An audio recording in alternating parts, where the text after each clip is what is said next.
बच्चों, आप सभी का हार्दिक स्वागत है तिवारी एग्रीकल्चर एकेडमी के यूट्यूब प्लेटफॉर्म पर। और आप हम यहाँ पर देख रहे हैं हमारे साथ बायोलॉजी बहुविकल्पी प्रश्न की ये सीरीज़।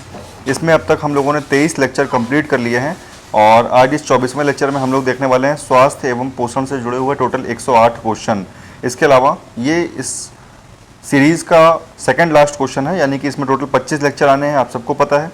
और कल भी हम लोग स्वास्थ्य एवं पोषण के बाकी बचे हुए 108 क्वेश्चन देखेंगे। तो उम्मीद है आप सबको ये सीरीज़ बहुत पसंद आ रही होगी और आप इसे ज़्यादा से ज़्यादा अपने सभी दोस्तों में शेयर भी करिए।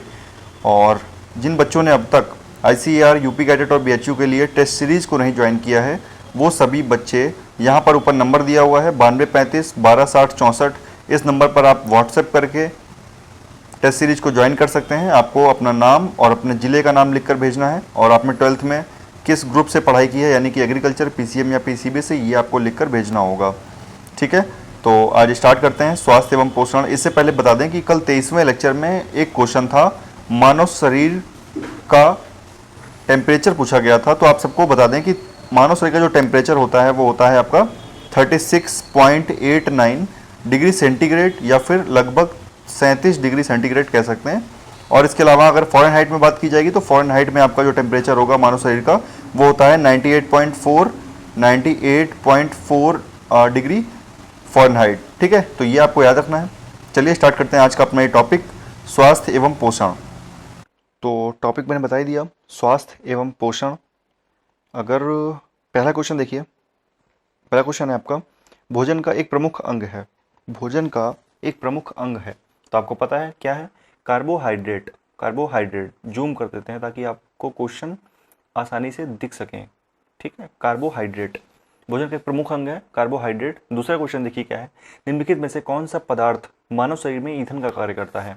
कौन सा पदार्थ मानव शरीर में ईंधन का काम करता है? जैसे पेट्रोल होता है वैसे गाड़ी में, वैसे मानव शरीर में ईंधन होता है कार्बोहाइड्रेट। ठीक है, कार्बोहाइड्रेट। अगला देखिए, कैप्सूल का आवरण किसका बना होता है? आपको पता है सेल्यूलोज का बना होता है, सॉरी स्टार्च का बना होता है। कैप्सूल का आवरण जो है वो स्टार्च का बना होता है। ठीक है, कैप्सूल का आवरण बना होता है स्टार्च का। अगला क्वेश्चन देखिए, शहद का प्रमुख घटक है। शहद का प्रमुख घटक है फ्रैक्टोज। शहद का प्रमुख घटक है फ्रैक्टोज। ठीक है, दूसरा क्वेश्चन देखेंगे, क्वेश्चन नंबर 5, निम्नलिखित में से कौन सी शर्करा तत्काल ऊर्जा प्रदान करती है? कौन सी शर्करा तत्काल ऊर्जा प्रदान करती है? तो आपको पता है एनर्जी के लिए ग्लूकोज जो है वो तुरंत ऊर्जा प्रदान करती है ना? तुरंत ऊर्जा प्रदान करती है ग्लूकोज। आगे देखिए, शहद में मुख्यतः होते हैं, शहद में मुख्यतः होते हैं कार्बोहाइड्रेट। शहद में कार्बोहाइड्रेट होता है। आगे देखेंगे, निम्नलिखित में से सर्वाधिक ऊर्जा प्रदान करता है। निम्नलिखित में से सर्वाधिक ऊर्जा प्रदान करता है कार्बोहाइड्रेट। निम्नलिखित में से सर्वाधिक ऊर्जा प्रदान करता है कार्बोहाइड्रेट। क्वेश्चन नंबर 8 देखिए क्या है, मानव शरीर में कार्बोहाइड्रेट पुनः संग्रह होता है। मानव शरीर में कार्बोहाइड्रेट पुनः संग्रह होता है ग्लाइकोजेन। ग्लाइकोजेन, मानव शरीर में कार्बोहाइड्रेट पुनः संग्रह होता है ग्लाइकोजेन। ठीक है, आगे देखिए, क्वेश्चन नंबर 9, एथलीट को निम्न में से किससे जल्दी और ज़्यादा ऊर्जा मिलती है? एथलीट होते हैं, धावक होते हैं जो निम्न में से किससे जल्दी और ज़्यादा ऊर्जा मिलती है उन्हें? तो कार्बोहाइड्रेट से। ठीक है, कार्बोहाइड्रेट से। देखिए RRB 2002, RRB 2005, IAS, UP PCS है ना, क्वेश्चन आए हुए हैं, विश्वास करिए इन्हें। ठीक है, आगे देखिए, एथलीट को निम्न में से किससे जल्दी और ज़्यादा ऊर्जा मिलती है? तो कार्बोहाइड्रेट से मिलती है। लंबे समय तक, क्वेश्चन नंबर 10, लंबे समय तक कठोर शारीरिक कार्य के पश्चात मांसपेशियों में थकान अनुभव होने का कारण है। लंबे समय तक कठोर शारीरिक, मतलब आप लंबे समय तक कोई कठिन कार्य कर रहे हैं, कोई थकावट वाला काम कर रहे हैं, तो ऐसा क्यों होता है कि आपको मांसपेशियों में थकान का अनुभव होने लगता है? तो इसका कारण है ग्लूकोज का अवक्षय, यानी ग्लूकोज की मात्रा जो है वो कम होने लग जाती है। ठीक है, जैसे जो मात्रा कम होती है आपको थकान महसूस होने लगती है। आगे देखिए, क्वेश्चन नंबर 11। क्वेश्चन नंबर 11 है आपका, रक्त ग्लूकोज स्तर सामान्यतः व्यक्त किया जाता है। रक्त ग्लूकोज स्तर सामान्यतः व्यक्त किया जाता है mg के प्रति डेसीलीटर में। ठीक है, mg के प्रति डेसीलीटर में व्यक्त किया जाता है। आगे देखिए, क्वेश्चन नंबर 12, प्रोटीन बनाने के लिए कितने एमिनो अम्ल आवश्यक होते हैं? प्रोटीन बनाने के लिए कितने एमिनो अम्ल आवश्यक होते हैं? तो प्रोटीन बनाने के लिए कितने एमिनो अम्ल आवश्यक होते हैं? 20। ठीक है, प्रोटीन बनाने के लिए 20 एमिनो अम्ल आवश्यक होते हैं। आगे देखिए, क्वेश्चन नंबर 13 है आपका, शरीर में ऊतकों का निर्माण किससे होता है? शरीर में जो ऊतक होते हैं, ऊतकों का निर्माण प्रोटीन से होता है। ठीक है, नई मसल्स क्रिएट होती हैं प्रोटीन से, ऊतकों का निर्माण प्रोटीन से होता है। आगे देखेंगे क्वेश्चन नंबर 14, प्रोटीन को निम्नलिखित में से क्या माना जाता है? प्रोटीन को निम्नलिखित में से क्या माना जाता है? तो शरीर का निर्माण करने वाला। प्रोटीन को निम्नलिखित में से शरीर का निर्माण करने वाला माना जाता है। ठीक है, आगे देखिए क्वेश्चन नंबर 15 क्या है? एंजाइम मूल रूप से क्या है? एंजाइम मूल रूप से क्या है? तो एंजाइम मूल रूप से प्रोटीन है। एंजाइम मूल रूप से प्रोटीन है। आगे देखिए क्वेश्चन नंबर 16, जैविक सिस्टम में रासायनिक क्रिया की प्रक्रिया को तेज करने में उत्तरदायी पदार्थ है। जैविक सिस्टम में रासायनिक क्रिया की प्रक्रिया को तेज करने में उत्तरदायी पदार्थ है एंजाइम। ठीक है, जैविक सिस्टम में रासायनिक क्रिया की प्रक्रिया को तेज करने में उत्तरदायी पदार्थ है एंजाइम। आगे देखिए क्वेश्चन नंबर 17 क्या है? अल्फा केराटिन एक प्रोटीन है। अल्फा केराटिन एक प्रोटीन है जो त्वचा में उपस्थित है। अल्फा केराटिन एक प्रोटीन है जो कि त्वचा में उपस्थित है। ठीक है, आगे देखिए क्वेश्चन नंबर 18। क्वेश्चन नंबर 18 है आपका, सोयाबीन में प्रोटीन का प्रतिशत होता है। सोयाबीन में प्रोटीन का प्रतिशत होता है कितना? 42%। ठीक है, सोयाबीन में प्रोटीन का प्रतिशत है 42। क्वेश्चन नंबर 19 है, किसमें प्रोटीन नहीं पाया जाता? किसमें प्रोटीन नहीं पाया जाता? तो मांस में पाया जाता है, दूध में भी और दाल में भी पाया जाता है। चावल में प्रोटीन नहीं पाया जाता। आपको पता है चावल में प्रोटीन नहीं पाया जाता। आगे देखिए क्वेश्चन नंबर 20 क्या है? क्वेश्चन नंबर 20 है आपका, निम्नलिखित में से किसमें प्रोटीन का सबसे अधिक स्रोत पाया जाता है? निम्नलिखित में से किसमें प्रोटीन का सबसे अधिक स्रोत पाया जाता है? तो सोयाबीन। ठीक है, सोयाबीन में सबसे अधिक प्रोटीन होता है। ठीक है, सोयाबीन में सबसे अधिक प्रोटीन होता है। आगे देखेंगे क्वेश्चन नंबर 21, शाकाहारी अधिकतम प्रोटीन पाते हैं। शाकाहारी अधिकतम प्रोटीन कहाँ से पाते हैं? दालों से पाते हैं। ठीक है, दालों से पाते हैं सबसे अधिक प्रोटीन। आगे देखिए क्वेश्चन नंबर 22, सबसे अधिक प्रोटीन पाई जाती है। सबसे अधिक प्रोटीन पाई जाती है। अब इस ऑप्शन में अरहर के दाने भी दिया हुआ है और सोयाबीन के दाने भी दिया हुआ है। दोनों ऑप्शन दे रखे हैं। आपको पता है कि शाकाहारी अधिकतम प्रोटीन पाते हैं दालों से और सबसे अधिक सोयाबीन में होता है प्रोटीन। तो यहाँ पर जो ऑप्शन होगा वो यहाँ मार्क करेंगे ऑप्शन डी। ठीक है, सोयाबीन के दाने में। अगर दाल और सोयाबीन दोनों ऑप्शन में दे रखा है सबसे अधिक प्रोटीन के बारे में, तो ये यूपी पीसीएस का क्वेश्चन है 2004 का। देखिए, है ना, 2014 का क्वेश्चन है। तो इसे यहाँ पर करेंगे सोयाबीन के दाने में सबसे अधिक प्रोटीन होगा। आगे देखिए क्वेश्चन नंबर 23 क्या है? क्वेश्चन नंबर 23 है आपका, मानव शरीर में वसा जमा होती है। मानव शरीर में वसा जमा होती है वसा ऊतक में। मानव शरीर में वसा कहाँ जमा होती है? वसा ऊतक में। क्वेश्चन नंबर 24 देखिए क्या है? मानव शरीर में त्वचा तल के नीचे विद्यमान वसा निम्नलिखित में से किसके विरुद्ध अवरोधक का काम करती है? मानव शरीर में त्वचा तल के नीचे विद्यमान वसा निम्नलिखित में से किसके विरुद्ध अवरोधक का कार्य करती है? तो इसका आंसर है आपका ऑप्शन बी, त्वचा की ऊष्मा का क्षय। त्वचा की शरीर की ऊष्मा का क्षय। ठीक है, शरीर की ऊष्मा का क्षय। आगे देखिए क्वेश्चन नंबर 25। क्वेश्चन नंबर 25 है आपका, ऊंट बिना पानी के कुछ दिन तक मरुस्थल में रहता है। ऐसा वह कर पाता है। ऐसा वह कर पाता है। कैसे कर पाता है ऐसा वह? तो वह अपने कुबड़ में जमा किए गए चिकनाई का प्रयोग करके कर पाता है। ठीक है, अपने कुबड़ में वो चिकनाई एकत्रित करके ऐसा कर पाता है। आगे देखेंगे क्वेश्चन नंबर 26 क्या है? क्वेश्चन नंबर 26 है आपका, निम्नलिखित भोजन में से किससे प्रति ग्राम सर्वाधिक ऊर्जा प्राप्त होती है? निम्नांकित भोजन में से किससे प्रति ग्राम सर्वाधिक ऊर्जा प्राप्त होती है? तो वसा। इसका आंसर है वसा। ठीक है, इसका आंसर क्या है? वसा। निम्नलिखित में से भोजन किससे प्रति ग्राम वसा सर्वाधिक प्राप्त होती है? तो इसमें मतलब सबसे ज़्यादा ऊर्जा किससे प्राप्त होगी हमें? क्योंकि हम लोग कोई चीज़ खाते हैं तो उसका इंपॉर्टेंट ये होता है कि आपको एनर्जी उससे कितनी मिल रही है। तो यहाँ पर ऑप्शन में दे रखा है प्रोटीन से अधिक ऊर्जा प्राप्त होगी, या वसा से, या कार्बोहाइड्रेट से, या फिर विटामिन से। तो आपका जो सही आंसर है वो है आपका वसा से। वसा से हमें अधिक ऊर्जा प्राप्त होती है। अगला है 27 क्वेश्चन, विटामिन शब्द किसने प्रतिपादित किया? विटामिन शब्द किसने प्रतिपादित किया है? तो विटामिन शब्द प्रतिपादित किया फंक ने। ठीक है, फंक ने विटामिन शब्द प्रतिपादित किया है। आगे देखिए क्वेश्चन नंबर 28 क्या है? क्वेश्चन नंबर 28 है आपका, निम्नलिखित में से यौगिकों के किस समूह को सहायक आहार कारक कहा जाता है? निम्नलिखित में से यौगिकों के किस समूह को सहायक आहार कारक कहा जाता है? तो इसका आंसर है आपका विटामिन। इसका क्या आंसर है? विटामिन। ठीक है, आगे देखेंगे क्वेश्चन नंबर 29 क्या है? निम्नलिखित में से किसे रक्षात्मक पदार्थ कहा जाता है? निम्नलिखित में से किसे रक्षात्मक पदार्थ कहा जाता है? तो इसका आंसर है विटामिन। इसका आंसर क्या है? विटामिन। ठीक है, विटामिन को रक्षात्मक पदार्थ कहा जाता है। आगे देखिए क्वेश्चन नंबर 30 क्या है। क्वेश्चन नंबर 30 है आपका, निम्नलिखित में से कौन विटामिन ए का सर्वोत्तम स्रोत है? निम्नलिखित में से कौन विटामिन ए का सर्वोत्तम स्रोत है? तो कौन है इसमें? ऑप्शन है आपके गाजर, बैगन, नींबू, चावल। गाजर, बैगन, नींबू और चावल। तो यहाँ पर जो विटामिन ए का सर्वोत्तम स्रोत है वो है आपका गाजर। ठीक है, गाजर। ठीक, आगे देखिए क्वेश्चन नंबर 31, मानव शरीर में विटामिन ए भंडारित होता है। मानव शरीर में विटामिन ए भंडारित होता है कहाँ पर? यकृत में। मानव शरीर में जो विटामिन ए भंडारित होता है वो होता है यकृत में। ठीक है, विटामिन ए की कमी से कौन सा रोग फैलता है? विटामिन ए की कमी से कौन सा रोग फैलता है? इसका आंसर है रतौंधी। विटामिन ए की कमी से रतौंधी रोग फैलता है। अगला क्वेश्चन है आपका 33 क्वेश्चन, निम्नलिखित में से कौन सा एक विटामिन ए का प्रचुरतम स्रोत है? निम्नलिखित में से कौन सा एक विटामिन ए का प्रचुरतम स्रोत है? ऑप्शन है आपके सेब, पपीता, अमरूद और आम। तो यहाँ पर जो आम है, आम विटामिन ए का प्रचुरतम स्रोत है। ठीक है, आम विटामिन ए का प्रचुरतम स्रोत है। क्वेश्चन आप लोग देख रहे होंगे यहाँ पर जितने भी मैंने कराए हैं सब आए हुए क्वेश्चन हैं।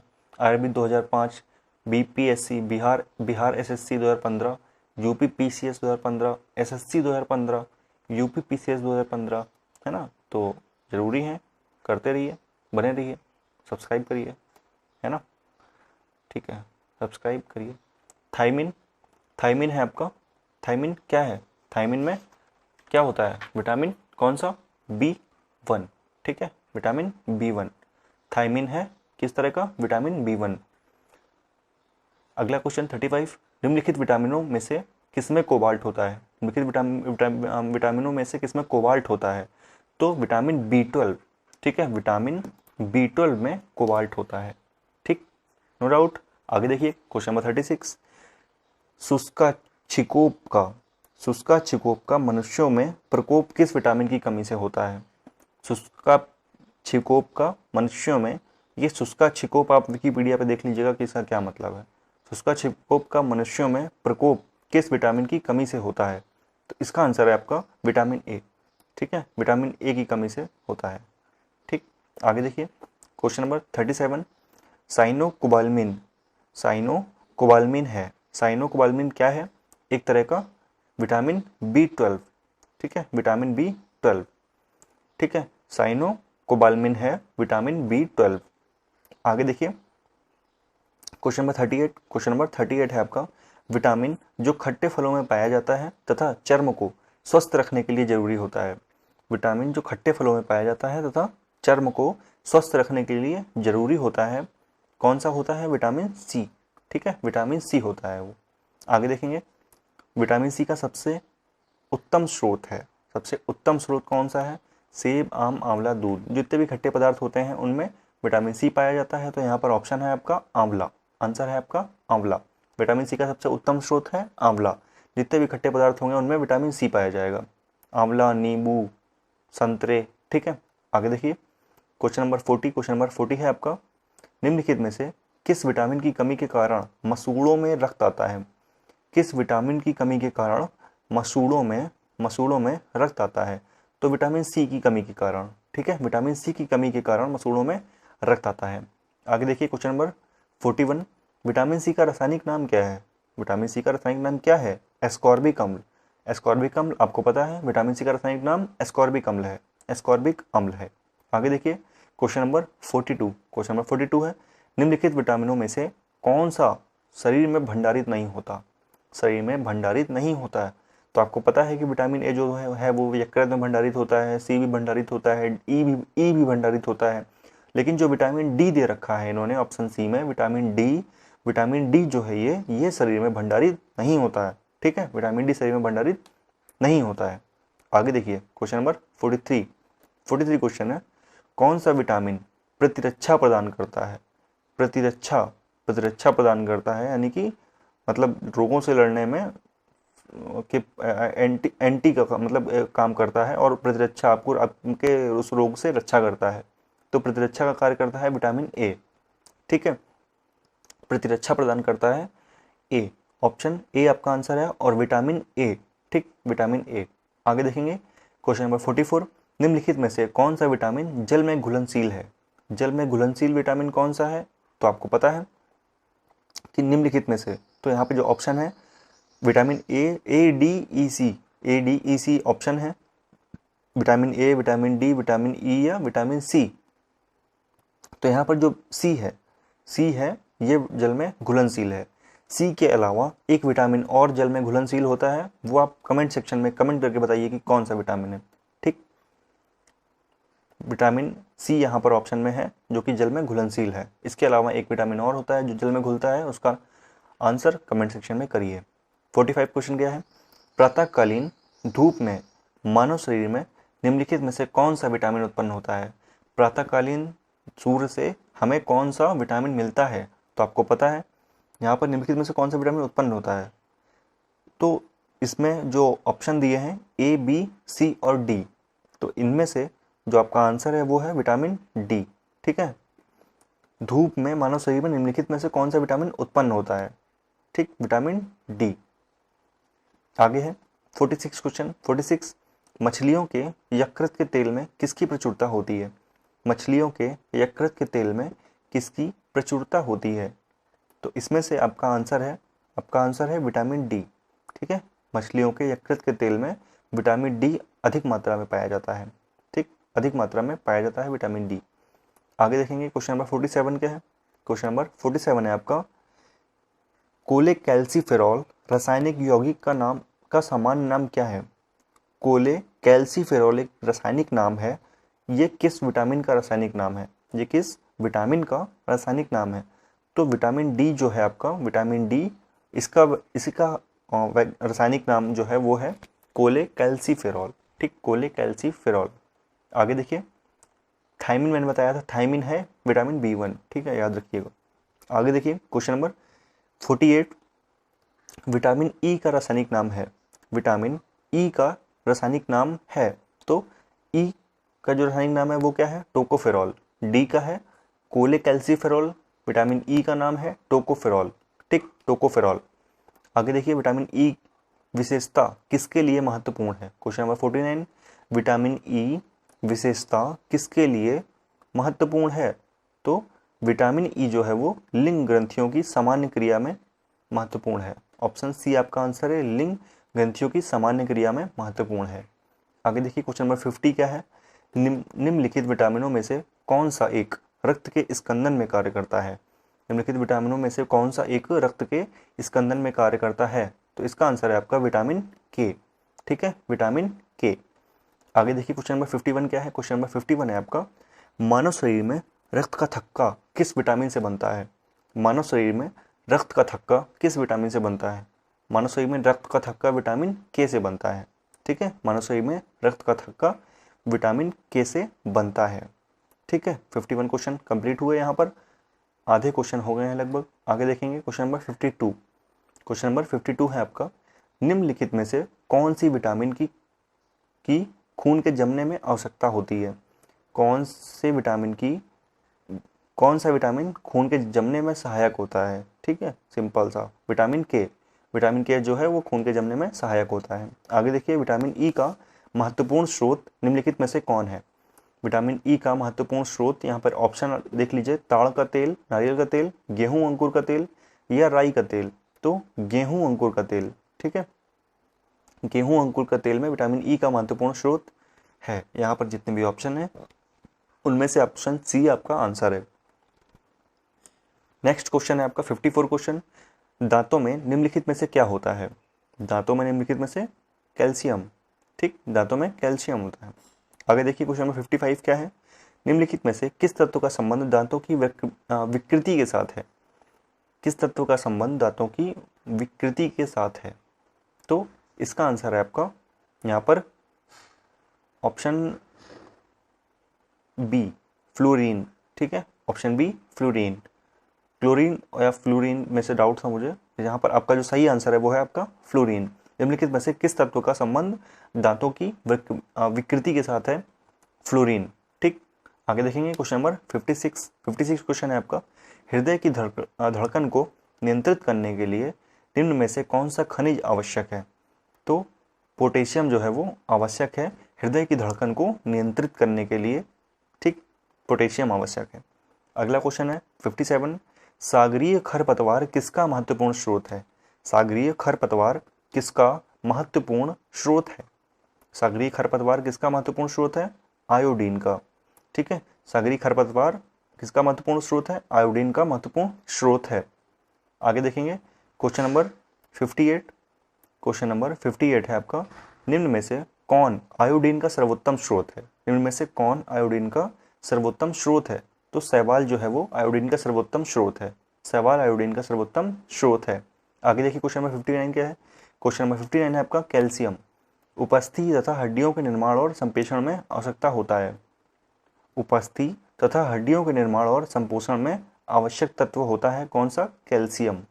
ठीक है, मैंने पहले ही आंसर बता दिया, उपस्थिति तथा हड्डियों के निर्माण और संपोषण में आवश्यक तत्व होता है कैल्शियम।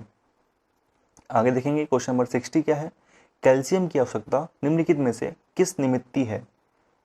कैल्शियम की आवश्यकता निम्नलिखित में से किसके लिए है? किस लिए होती है? किस लिए होती है? ठीक है, तो यहाँ पर ऑप्शन है आपका मांसपेशियों के कार्य करने के लिए, बिल्कुल कैल्शियम आवश्यक होता है। हड्डियों के विकास के लिए बिल्कुल होता है कैल्शियम आवश्यक, और खून जमने के लिए बिल्कुल होता है। तो यहाँ पर जो आंसर है आपका उपरोक्त सभी। ठीक, उपरोक्त सभी के लिए आवश्यक होता है। आगे देखेंगे क्वेश्चन नंबर 61 क्या है? पालक के पत्तों में किसकी मात्रा सबसे अधिक होती है? पालक के पत्तों में आयरन की मात्रा सबसे अधिक होती है। पालक के पत्तों में आयरन अधिक पाया जाता है। ठीक, अगला है क्वेश्चन नंबर 62, मनुष्य लोहा किससे प्राप्त करता है? मनुष्य लोहा किससे प्राप्त करता है? पालक से, आयरन। ठीक, आयरन अधिक मात्रा में पाया जाता है। अगला है क्वेश्चन नंबर 63, लौह आवश्यक है। लौह आवश्यक है, लौह किस लिए आवश्यक है? इसमें आंसर है आपका हीमोग्लोबिन व आरबीसी के निर्माण के लिए, बिल्कुल सही, आवश्यक है लौह इसके लिए। सामान्य स्वास्थ्य बनाए रखने के लिए बिल्कुल जरूरी है। शरीर के ऊतकों तक ऑक्सीजन पहुंचाने के लिए बिल्कुल ये भी जरूरी है। तो यहाँ पर आपका जो आंसर है वो क्या है? ऑप्शन डी, उपरोक्त सभी के लिए। ठीक, उपरोक्त सभी के लिए लौह आवश्यक होता है। ठीक है, आगे देखेंगे क्वेश्चन नंबर 64। क्वेश्चन नंबर 64 है आपका, निम्नलिखित में से कौन सा खाद्य स्रोत लोहे का सर्वोत्तम स्रोत है? निम्नलिखित में से कौन सा खाद्य स्रोत लोहे का सर्वोत्तम स्रोत है? तो इसका आंसर है आपका सेब। ठीक है, सेब जो है वो लोहे का सर्वोत्तम स्रोत है। ऑप्शन थे सेब, चावल, नारंगी और गेहूं में से सेब जो है वो सबसे ज्यादा लोहे का सर्वोत्तम स्रोत है। आगे देखेंगे किसमें भरपूर लौह तत्व पाया जाता है? लौह तत्व नारंगी, अंडे और हरी सब्जियां या दूध? तो हरी सब्जियों में जो है वो लौह तत्व भरपूर मात्रा में पाया जाता है। ठीक है, हरी सब्जियां। इन ऊपर वाले ऑप्शन में सेब वाले में अगर यहाँ पर पालक दिया होता या हरी सब्जियां दिया होता तो आप सेब मार्क नहीं करते लौह तत्व के लिए, बल्कि पालक करते। ठीक है, आगे देखेंगे क्वेश्चन नंबर 66। क्वेश्चन नंबर 66 है आपका, निम्नलिखित में से किस युग्म में सही सुमेल नहीं है? किस युग्म में सही सुमेल नहीं है? तो देखेंगे कि कौन सा गलत मेल है। थाइमिन बेरीबेरी बिल्कुल सही है, थाइमिन बेरीबेरी सही है। और एस्कॉर्बिक अम्ल स्कर्वी रोग, एस्कॉर्बिक अम्ल स्कर्वी रोग बिल्कुल सही है। विटामिन के रक्त का जमना, विटामिन के का रक्त के जमने से संबंध है, बिल्कुल सही बात है। अगला है आपका ऑप्शन सी, जो कि है विटामिन ए वर्णांधता ना, विटामिन ए का वर्णांधता से कोई लेना देना नहीं है। आपका यहाँ जो आंसर होगा विटामिन सी होगा, सही सुमेल नहीं है। ठीक है, विटामिन ए वर्णांधता। आगे देखेंगे 67 क्वेश्चन, विटामिन और रोग के निम्नलिखित युग्म में कौन से सही सुमेलित हैं? ठीक, कौन से सही सुमेलित हैं ये बताना है। ठीक है, तो देखते हैं कौन से सही सुमेलित हैं। Vitamin A rickets, vitamin A rickets यानी कि पहले ही गलत हो गया, नहीं, विटामिन से रिकेट्स रोग नहीं होता, गलत है। विटामिन B1 बेरीबेरी बिल्कुल सही है। विटामिन सी स्कर्वी ये भी सही है। तो यहाँ पर जो दूसरा और तीसरा यानी कि ऑप्शन बी जो बी ऑप्शन है वो सही है कि यहाँ पर दोनों विटामिन बी 1 बेरी रोग से संबंधित है, विटामिन सी स्कर्वी रोग से संबंधित है। ये आपके ऑप्शन हैं। आगे देखेंगे क्वेश्चन नंबर 68। क्वेश्चन नंबर 68 है आपका, निम्नलिखित की कमी से एनीमिया रोग होता है। किसकी कमी से एनीमिया रोग होता है? तो लोहे की कमी से। ठीक है, लोहे की कमी से एनीमिया रोग होता है। अगला देखिए क्वेश्चन नंबर 69 है, एक गिलास पानी पीने में कितनी कैलोरी मिलती है? एक गिलास पानी पीने में कोई कैलोरी नहीं मिलती है। ठीक है, शून्य। एक गिलास पानी पीने में कोई भी कैलोरी नहीं मिलती है। आगे देखेंगे क्वेश्चन नंबर 70, केंद्रीय खाद्य प्रौद्योगिकी अनुसंधान संस्थान कहाँ स्थित है? केंद्रीय खाद्य प्रौद्योगिकी अनुसंधान संस्थान कहाँ स्थित है? ये है आपका मैसूर में। ठीक, ये है आपका मैसूर में। देखिए रेलवे में आए हुए क्वेश्चन है, ये सब लाइन से रेलवे में आया हुआ क्वेश्चन है। बहुत क्वेश्चन आते हैं इस टॉपिक से रेलवे में। मैसूर में, शून्य कैलोरी, और इसमें लोहा। आगे देखिए 71 क्वेश्चन, टाइफाइड से शरीर का कौन सा अंग प्रभावित होता है? टाइफाइड से शरीर का कौन सा अंग प्रभावित होता है? इसका आंसर है आपका आंत। ठीक है, आंत प्रभावित होती है टाइफाइड रोग से। आगे देखेंगे क्वेश्चन नंबर 72 क्या है, पेचिश रोग के लिए उत्तरदायी प्रोटोजोआ है। पेचिश रोग के लिए कौन सा प्रोटोजोआ उत्तरदायी होता है? ये मैंने बताया है पिछले अभी लेक्चर में, एंट अमीबा। एंट अमीबा जो है ये प्रोटोजोआ वाले जो लेक्चर है उसमें मैंने ये बता रखा है। पेचिश रोग के लिए एंट अमीबा प्रोटोजोआ उत्तरदायी होता है। आगे देखेंगे क्वेश्चन नंबर 73 क्या है, आंखों की दूरदृष्टि की बीमारी किसके कारण होती है? किसके कारण होती है? ये नेत्र गोलक के छोटा होने के कारण होती है। ठीक है, जो दूरदृष्टि की बीमारी है ये नेत्र गोलक के छोटा होने के कारण होती है। आगे देखिए क्वेश्चन नंबर 74 क्या है, हैजा का कारण है। हैजा का क्या कारण है? हैजा होता है जीवाणु के कारण। ठीक है, हैजा जीवाणु के कारण होता है। आगे देखेंगे क्वेश्चन नंबर 75। क्वेश्चन नंबर 75 है आपका, एलिसा जांच किस रोग की पहचान करती है? आपको पता है एड्स की पहचान करती है एलिसा जांच। एलिसा जांच करने से एड्स बीमारी के बारे में पता चलता है। आगे देखिए क्वेश्चन नंबर 76 क्या है, 76 क्वेश्चन है आपका, केंद्रीय औषधि शोध संस्थान। केंद्रीय औषधि शोध संस्थान कहाँ पर है? यह है आपका लखनऊ में। केंद्रीय औषधि शोध संस्थान है आपका लखनऊ में। आगे देखिए question number 77, avian influenza bird flu यानी कि बर्ड फ्लू विषाणु को निम्नलिखित में से निरूपित किया जाता है। H1 इनमें से किससे निरूपित किया जाता है? ऑप्शन है NH51, NH15, N1H5 या फिर H5N1। तो जो बर्ड फ्लू है उसे H5N1 से निरूपित किया जाता है। ठीक, अरबी का आया हुआ क्वेश्चन है। ठीक है, H5N1 में से निरूपित किया जाता है बर्ड फ्लू को। आगे देखिए क्वेश्चन नंबर 78 क्या है, दांतों के क्षय को रोकने के लिए अधिकांश टूथपेस्ट में क्या होता है? दांतों के क्षय को रोकने के लिए अधिकांश टूथपेस्ट में फ्लोराइड होता है। फ्लोराइड होता है। ठीक है, आगे देखेंगे खसरा रोग का कारक क्या है? खसरा रोग का कारक क्या है? विषाणु। खसरा रोग का कारक है विषाणु। अगला क्वेश्चन है 80, कैंसर के उपचार में निम्नलिखित में से किसका प्रयोग किया जाता है? कैंसर के उपचार में निम्नलिखित में से किसका प्रयोग किया जाता है? तो किसका प्रयोग करते हैं कैंसर के उपचार के लिए? कीमोथेरेपी। कीमोथेरेपी का प्रयोग किया जाता है कैंसर के उपचार के लिए। ठीक है, आगे देखेंगे क्वेश्चन नंबर 81 क्या है। क्वेश्चन नंबर 81 है आपका, ब्लड कैंसर को आमतौर पर इस नाम से जाना जाता है। ब्लड कैंसर को आमतौर पर किस नाम से जानते हैं? ब्लड कैंसर को ल्यूकेमिया कहा जाता है। ठीक है, ब्लड कैंसर को ल्यूकेमिया कहा जाता है। इसमें बहुत ही तेज़ी से, बहुत ही जल्दी आपका बॉडी का ब्लड चेंज करना होता है जो भी पेशेंट होता है उसका। आगे देखेंगे क्वेश्चन नंबर 82, शरीर के किस अंग की खराबी से मधुमेह रोग का प्रकोप होता है? शरीर के किस अंग की खराबी से मधुमेह रोग का प्रकोप होता है? तो इसका आंसर है आपका पेनक्रियास। ठीक है, शरीर के किस अंग की खराबी से मधुमेह रोग का प्रकोप होता है? पेनक्रियास। आगे देखिए क्वेश्चन नंबर 83 क्या है, मियादी ज्वर किस कारण होता है? मियादी ज्वर किस कारण होता है? जीवाणु के कारण मियादी ज्वर होता है। आगे है आपका अगला क्वेश्चन, टाइफाइड पैदा किया जाता है। टाइफाइड पैदा किया जाता है कैसे? साल्मोनेला टाइफी द्वारा, ठीक है, साल्मोनेला टाइफी द्वारा टाइफाइड पैदा किया जाता है, ठीक, टाइफाइड पैदा करते हैं साल्मोनेला टाइफी द्वारा। अगला है 85 क्वेश्चन, डेंगू बुखार किस रोग वाहक द्वारा संचारित होता है? डेंगू बुखार किस रोग वाहक द्वारा संचारित होता है?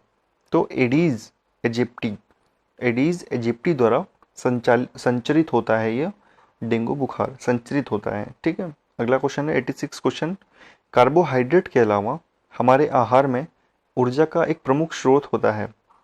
कार्बोहाइड्रेट के अलावा हमारे आहार में ऊर्जा का एक प्रमुख स्रोत होता है, कौन सा? वसा, ठीक है, वसा, ऊर्जा का एक प्रमुख स्रोत वसा होता है। आगे देखेंगे क्वेश्चन नंबर 87। क्वेश्चन नंबर 87 आपका एसएससी में आया हुआ 2008 में। बच्चों में अंगों की अस्थियां मुड़ जाती हैं यदि कमी हो, अंगों की अस्थियां मुड़ जाती हैं यदि विटामिन डी की कमी हो, ठीक है, विटामिन डी की कमी हो। विटामिन डी की कमी बच्चों में ना हो, इसके लिए अभी एक दिल्ली गवर्नमेंट ने एक स्कीम चलाई है, मिशन करके कुछ है, वो आप मुझे कमेंट सेक्शन में करके बताइए कि दिल्ली गवर्नमेंट ने कौन सी योजना चलाई है बच्चों को, उसमें स्कूली बच्चों को सुबह धूप में खड़ा करते हैं जिसमें, ठीक है, बताइएगा कौन सी स्कीम है जो कि विटामिन डी के लिए इंपॉर्टेंट है। उसमें बच्चों के अंग की अस्थियां मुड़ जाती हैं यदि कमी हो विटामिन डी की। अगला क्वेश्चन है क्वेश्चन 88, मूत्र के श्रवण को बढ़ाने वाली औषधि को कहते हैं? मूत्र के श्रवण को बढ़ाने वाली औषधि को कहते हैं डाईयूरेटिक, डाईयूरेटिक, ठीक। आगे देखिए क्वेश्चन नंबर 89, मिलान करना है इसमें, रोग है एक तरफ है आपका विटामिन के नाम, ठीक, विटामिन के नाम। तो इसमें से आपको सबसे पहले हम लोग क्या देखते हैं, इसमें से हम देखते हैं कि मुझे किसका पता है, ठीक है, तो आपको पता है स्कर्वी रोग जो होता है वो क्या है? Vitamin C, scurvy vitamin C की कमी से होता है स्कर्वी रोग, ठीक है, मैंने देख लिया स्कर्वी रोग होता है विटामिन सी की कमी से। बी का 1, बी में 1 में जाएंगे हम लोग, किस में 1 है? ऑप्शन बी में आपका, बी में जो है वो 1 है, ठीक है, बी में आपका 1 मिल गया आपको। इसके बाद देख लेंगे बाकी भी ऑप्शन एक बार क्या है, तो देखेंगे। पहले ए से चालू करते हैं, रतौंधी विटामिन ए की कमी से, बिल्कुल सही है, रतौंधी जो है वो विटामिन ए की कमी से, बिल्कुल सही है। दूसरा स्कर्वी रोग विटामिन सी की कमी से, सही है। तीसरा है आपका रिकेट्स विटामिन डी की कमी से, रिकेट्स विटामिन डी की कमी से, बिल्कुल सही है। और रक्ताल्पता विटामिन B12 की कमी से, बिल्कुल सही है, ठीक है। तो यहाँ पर आपका जो आंसर हो गया ऑप्शन बी। क्या आंसर हो गया आपका? ऑप्शन बी, ठीक है। तो आइए बढ़ते हैं आगे, क्वेश्चन नंबर 90, क्वेश्चन नंबर 90 पे आइए। बीमारियों और उनके बीच जांच को सही रूप से दोनों स्तंभों में मिलान करिए। उनकी जांच यानी कि किस रोग के लिए कौन सा टेस्ट होता है, तो मैंने अभी बताया था कि एड्स के लिए एलिसा टेस्ट करते हैं। एलिसा टेस्ट किसके लिए करते हैं? एड्स के लिए किया जाता है, मैंने बताया था अभी। तो यानी कि ई में 4 आपको 2 ऑप्शन मिल रहे हैं यहाँ पर, ए और ऑप्शन बी। एक बार बाकी भी देख लेंगे, एक बार बाकी भी देखेंगे कि क्या है। तो डेंगू बुखार के लिए भी टेस्ट मैंने बताया था, डेंगू बुखार के लिए भी मैंने बताया है। क्या है डेंगू बुखार के लिए? टर्किनेट टेस्ट, टर्किनेट टेस्ट है डेंगू बुखार के लिए। तो देख लेंगे सी में दूसरा आपको सिर्फ एक ऑप्शन बचता है, ऑप्शन ए ही आपका आंसर हो जाएगा। लेकिन अगर आपको मान लीजिए नहीं पता है डेंगू बुखार का टर्किनेट टेस्ट होता है, डेंगू बुखार चेक करने के लिए टर्किनेट टेस्ट किया जाता है। अगर ये आपको नहीं पता है तो आप बाकी देख लेंगे कि आपको इसमें से कौन सा पता है। अभी देखते हैं सही आंसर जो है वो क्या है, ठीक है। तो आपका ए ऑप्शन है, यहाँ से देखिए A3 Widal test typhoid, Widal test जो है वो टाइफाइड के लिए विडाल टेस्ट किया जाता है। अगर आपको डॉक्टर को चेक करना होता है टाइफाइड तो वो विडाल टेस्ट करते हैं। अगला है आपका डिक टेस्ट, डिक टेस्ट होता है किसके लिए? डिक टेस्ट किया जाता है स्कारलेट फीवर के लिए, ठीक है, स्कारलेट फीवर के लिए डिक टेस्ट किया जाता है। अगला है आपका, मैंने बताया था डेंगू बुखार के लिए टर्किनेट टेस्ट, ठीक है, डेंगू बुखार के लिए टर्किनेट टेस्ट होता है। और आर ए फैक्टर होता है गठिया के लिए, ठीक है, आर ए फैक्टर होता है गठिया के लिए। और एलिसा टेस्ट बता दिया मैंने, एड्स के लिए होता है, ठीक है। तो ये था यहाँ पर आपका आंसर, ए ऑप्शन आगे देखिए क्वेश्चन नंबर 91, निम्नलिखित में से कौन सी बीमारी पानी द्वारा नहीं होती है? निम्नलिखित में से कौन सी बीमारी पानी द्वारा नहीं होती है? फ्लू। पानी द्वारा नहीं होती है बीमारी फ्लू। आगे है, निम्नलिखित में से कौन पोलियो का कारण है? निम्नलिखित में से कौन पोलियो का कारण है? एक वायरस। पोलियो का कौन कारण है? एक वायरस। ठीक है, पोलियो होता है एक वायरस के कारण। अगला क्वेश्चन देखेंगे, क्वेश्चन नंबर 93, निमोनिया रोग मानव शरीर के किस अंग को ग्रसित करता है? निमोनिया रोग फेफड़े को ग्रसित करता है, मानव शरीर के फेफड़े को ग्रसित कर देता है। अगला क्वेश्चन 94, मादा क्यूलेक्स मच्छर निम्नलिखित में से किस रोग की वाहक है? मादा क्यूलेक्स मच्छर निम्नलिखित में से किस रोग की वाहक है? तो इसका आंसर है आपका, इसका आंसर है फाइलेरिया। ठीक है, फाइलेरिया। मादा क्यूलेक्स मच्छर निम्नलिखित में से फाइलेरिया की वाहक है। आगे देखेंगे क्वेश्चन नंबर 95 क्या है? रक्त का थक्का बनाने में इनमें से कौन सा अवयव मदद करता है? रक्त का थक्का बनाने के लिए इनमें से कौन सा अवयव मदद करता है? ये क्वेश्चन मैंने बताया था आपको। विटामिन के जो है वो रक्त का थक्का बनाने के लिए मदद करता है। आगे है क्वेश्चन नंबर 96, ल्यूकेमिया एक प्रकार का कैंसर है जिसमें असाधारण बढ़ोतरी होती है। ल्यूकेमिया एक प्रकार का कैंसर है जिसमें असाधारण बढ़ोतरी होती है। इसका आंसर है आपका ऑप्शन डी, श्वेत रक्त कोशिकाओं की संख्या में। श्वेत रक्त कोशिकाओं की संख्या में।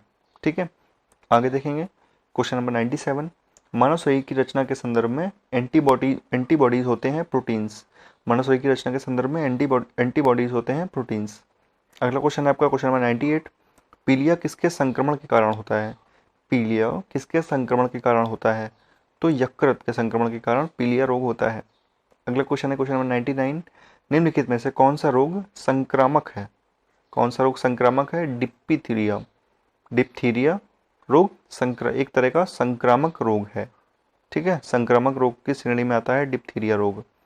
अगला क्वेश्चन देखेंगे, क्वेश्चन नंबर 100 है, जो कि शरीर के अंदर लौह की कमी के कारण उत्पन्न होने वाला रोग है। शरीर के अंदर लौह की कमी के कारण जो उत्पन्न होता है रोग है रक्तहीनता। ठीक है, रक्तहीनता। आगे देखेंगे क्वेश्चन नंबर 1, चेचक होने का कारण है। चेचक होने का कारण है वेरियोला वायरस। वेरियोला वायरस के कारण चेचक होता है। वेरियोला वायरस के कारण स्मॉल पॉक्स कहते हैं, जिसे वेरियोला वायरस के कारण होता है। अगला क्वेश्चन है क्वेश्चन नंबर 102 क्वेश्चन, गाय के दूध का रंग किसकी मौजूदगी के कारण थोड़ा पीला होता है? आप लोग देखे होंगे गाय का दूध थोड़ा सा पीला होता है, किसकी मौजूदगी के कारण होता है ऐसा? तो कैरोटीन की मौजूदगी के कारण ऐसा होता है। एसएससी 2009 का क्वेश्चन है। ठीक, कैरोटीन की मौजूदगी के कारण ऐसा होता है। अगला है क्वेश्चन, निम्नलिखित में से कौन सा रोग प्रायः वायु के माध्यम से फैलता है? कौन सा रोग प्रायः वायु के माध्यम से फैलता है? तो इसका आंसर है प्लेग। ठीक है, प्लेग रोग जो है वो वायु के माध्यम से फैलता है। आगे देखेंगे क्वेश्चन नंबर 104 क्या है? अन्न एक समृद्ध स्रोत होते हैं। अन्न एक समृद्ध स्रोत होते हैं किस चीज के समृद्ध स्रोत होते हैं? स्टार्च के। स्टार्च के अन्न एक समृद्ध स्रोत होते हैं। क्वेश्चन नंबर 105 है, इनमें से वसा में कौन विलेय नहीं होता? वसा में विलेय कौन नहीं होता? विटामिन बी जो है वो वसा में विलेय नहीं होता। विटामिन बी वसा में विलेय नहीं होता है। आगे देखिए क्वेश्चन नंबर 106, निम्नलिखित में से किसका उपयोग रक्त कैंसर के उपचार में किया जाता है? निम्नलिखित में से किसका प्रयोग रक्त कैंसर के उपचार में किया जाता है? कोबाल्ट 60। काफ़ी आता है ये क्वेश्चन रक्त कैंसर के उपचार में। ठीक है, रक्त कैंसर के उपचार में जो है कोबाल्ट 60 का यूज़ किया जाता है। आगे देखेंगे क्वेश्चन नंबर 107। क्वेश्चन नंबर 107 है आपका, शरीर की विभिन्न गतिविधियों के लिए ऊर्जा स्रोत है। शरीर की विभिन्न गतिविधियों के लिए ऊर्जा स्रोत कार्बोहाइड्रेट है, मैंने बताया था। मनुष्य के नेत्रों के स्वस्थ संचालन के लिए किस विटामिन का संबंध है? नेत्रों के स्वस्थ संचालन के लिए विटामिन ए बहुत इंपॉर्टेंट है। ठीक, आंखों से जुड़ा है विटामिन ए। ठीक है, नेत्रों के स्वस्थ संचालन के लिए, मतलब वो स्वस्थ रहें, आपको नॉर्मल दिखे, इसके लिए विटामिन ए बहुत ही महत्वपूर्ण है। खाते रहिए गाजर पालक। ठीक है, स्वस्थ रहेंगे। आगे ऐसी जानकारियाँ मिलती रहेंगी आपको। नेक्स्ट लेक्चर होगा उसमें 108 क्वेश्चन उसमें भी होंगे और ये टॉपिक कंप्लीट होगा। इसी के साथ साथ बायोलॉजी भी कंप्लीट हो जाएगा। ठीक है, नेक्स्ट लेक्चर हमारा लास्ट लेक्चर होगा बायोलॉजी टॉपिक का। ख्याल रखिए अपना, बने रहिए हमारे साथ, मिलते हैं अपने नेक्स्ट लेक्चर में। और सब्सक्राइब आप लोगों को पता ही है, कर ही दिया आपने। Thank you.